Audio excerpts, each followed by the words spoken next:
नमस्कार। हमारे देश में बाबाओं की, धर्म गुरुओं की, आध्यात्मिक गुरुओं की कोई कमी नहीं है। दरअसल जब सरकारें फेल होती हैं तो लोग बाबाओं की तरफ देखते हैं, उनसे कुछ मांगते हैं।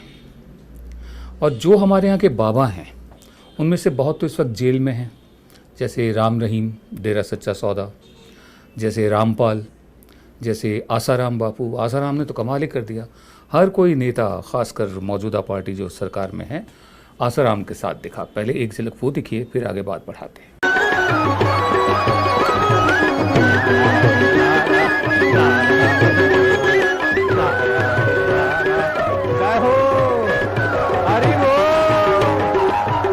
आजकल जो एक आध्यात्मिक गुरु हैं, आजकल उनका बोलबाला चल रहा है।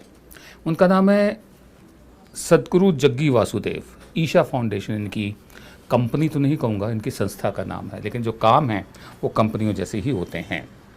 आजकल ये जयपुर में हैं, प्रमोट कर रहे हैं, रैली फॉर रिवर्स कर रहे हैं कि हमारी नदियाँ जो हैं उनको साफ़ सुथरा किया जाए, उनका ध्यान रखा जाए। इसके लिए जगह जगह ये जाकर हर राज्य के मुख्यमंत्री को साथ लेकर यात्रा करते हैं।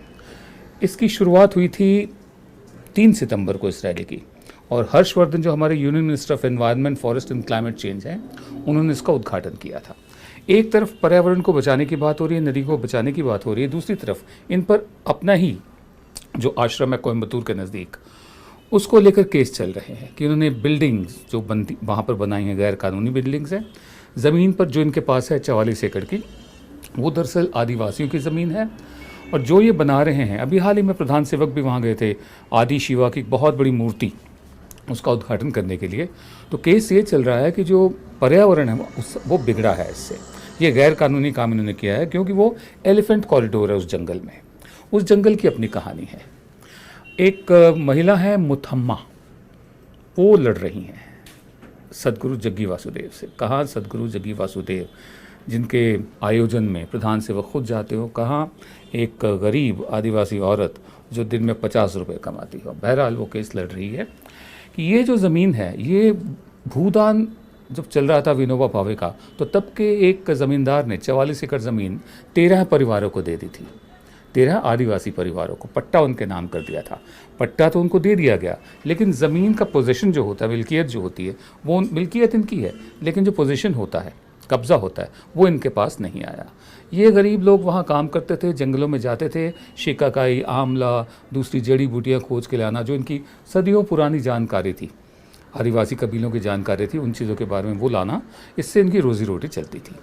धीरे धीरे सरकार के हाथ इन पर आने शुरू हुए, जंगल में जाना इनका बंद हो गया। तो आश्रम जो है ये जग्गी वासुदेव वाला, इसने इन आदिवासियों को शरण में ले लिया अपनी, और इनको भेजना शुरू किया, साथ में अपने लोग भेजने शुरू किए जंगल में।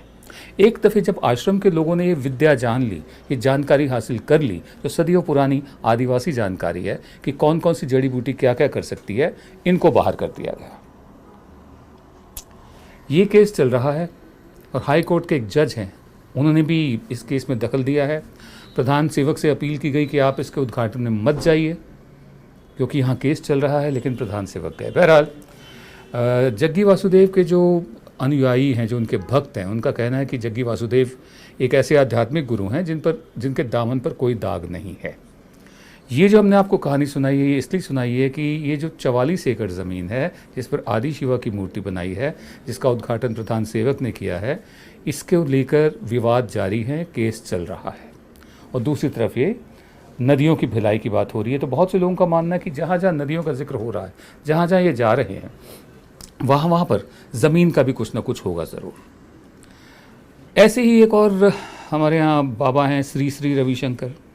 इन्होंने तो जमुना प्लेन पे अपना एक पूरा फेस्टिवल कर दिया था, और नेशनल ग्रीन ट्राइब्यूनल ने इन पर फ़ाइन भी लगाया था, जो पहले इन्होंने नहीं दिया, फिर थोड़ा सा दिया, फिर ना नुकुर करते करते उनको देना पड़ा। ऐसे एक चंद्रा स्वामी हुआ करते थे, ऐसे इससे पहले एक जय गुरुदेव हुआ करते थे, श्रीमती इंदिरा गांधी उनके पास जाया करती थी। तो ऐसे बाबाओं का राजनीति में क्या काम है, और ऐसे नेताओं का इन बाबाओं को, इन आध्यात्मिक गुरुओं को प्रश्रय देने का क्या काम है। जग्गी वासुदेव का कहना है कि जैसे पुराने राजाओं के आध्यात्मिक गुरु हुआ करते थे, ऐसे आज भी होने चाहिए।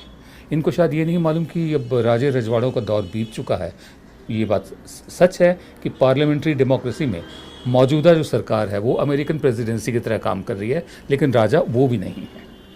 तो अब राजे रजवाड़ों का दौर ख़त्म हो चुका है। आप अपना चला रहे हैं, चलाते रहिए। पार्लियामेंट्री डेमोक्रेसी, संविधान, संसद, इनकी इज्जत करना सीखिए।